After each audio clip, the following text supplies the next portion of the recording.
सार्वजनिक संपत्तिने नुकसान पहोंचाडती विकृत मानसिकता हवे सामे आवी छे अमदावादथी के ज्यां पेलिकन सिग्नल तोड़ी पाडवामां आव्युं छे। असामाजिक तत्वोए तीक्ष्ण हथियारथी आ सिग्नलने तोड़ी पाड्युं।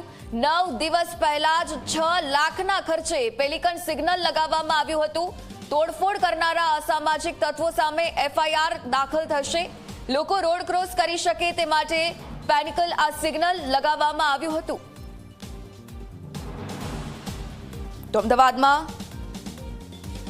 सीजी रोड पर राहदारीओनी सुविधा माटे शरू करवामां आवेली push button pelican crossing system मूकवामां आवी हती। जो के आ सिस्टम असामाजिक तत्वोना कारणे शिकार बनी।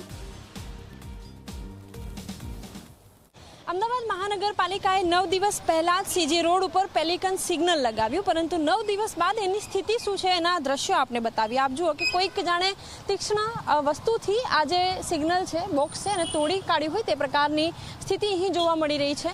ક્યાંક જે સ્માર્ટ સિટીનો એક આયોજન છે એ પ્રકારનું પ્લાનિંગ જે થઈ રહ્યું છે એની અમલવારી તો પ્રશાસન કરી રહ્યું છે, પરંતુ એની જાળવણીમાં ક્યાંક અભાવ જોવા મળી રહ્યો છે। નાગરિકોમાં પણ એ પ્રકારની અવેરનેસનો ક્યાંક અભાવ, જેના કારણે આ પ્રકારની સ્થિતિ અત્યારે જોવા મળી રહી છે। ખાસ તો જે રાહદારીઓ છે એમની સાથે વાતચીત કરીશું, એમને પૂછીશું કે તેઓ આને કઈ રીતે જોઈ રહ્યા છે। અચ્છા, આપ જણાવો, એક વ્યવસ્થા સરકારે કરી અને હવે એ બોક્સ તોડી પાડવામાં આવ્યું, શું કહેશો? Madam, good afternoon. પહેલાં તો હું અહીંયા જ જોબ કરું છું। આ જ્યારે લગાવવામાં આવ્યું ત્યારે મને પોતાને ખબર નથી કે આ રીતનું એક વ્યવસ્થા કરવામાં આવેલી છે।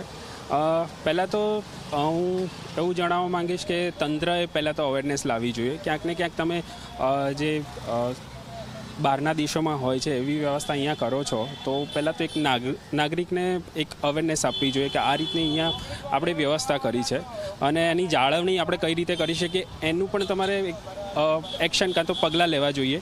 અને જો આ ટાઈપની વ્યવસ્થા આપણા માટે કરવામાં આવી છે તો આના પાછળ પણ ક્યાંક ને ક્યાંક જે અમદાવાદના નાગરિક છે એના જ પૈસા લાગેલા છે, એના જ ટેક્સમાંથી તમે આ સુવિધા આપી રહ્યા છો, બરાબર છે? તો ક્યાંક ને ક્યાંક નાગરિકની પણ જવાબદારી બને છે કે આ રીતનું એને વર્તન ના કરવું જોઈએ। પ્લસ જો આવું થઈ રહ્યું છે તો એના પાછળના પગલાં શું, બરાબર છે? એના માટે તંત્રએ શું પગલાં લેવા જોઈએ કે આ રીતનું થયું છે તો એના માટે શું પગલાં લેવા જોઈએ। અને નાગરિકની પોતાની જવાબદારી છે કે આ વ્યવસ્થા એના માટે જ છે, પોતાના માટે છે, તો એ શું કરી શકે। બિલકુલ, તો જે કાર્યવાહીની પણ વાત કરવામાં આવી રહી છે તો અમદાવાદ મહાનગરપાલિકા જે જવાબદાર લોકો છે એમ લોકોની સામે કાર્યવાહી પણ કરશે, પરંતુ એક નૈતિક આપણી પણ ફરજ છે કે જે લોકો જે લોકો માટે આ વસ્તુ મૂકવામાં આવી છે, સુવિધા મૂકવામાં આવી છે, તે લોકો તેની જાળવણી પણ કરે। કેમેરામેન ઉમેશ પરમાર સાથે સપના શર્મા, ઝી 24 કલાક, અમદાવાદ।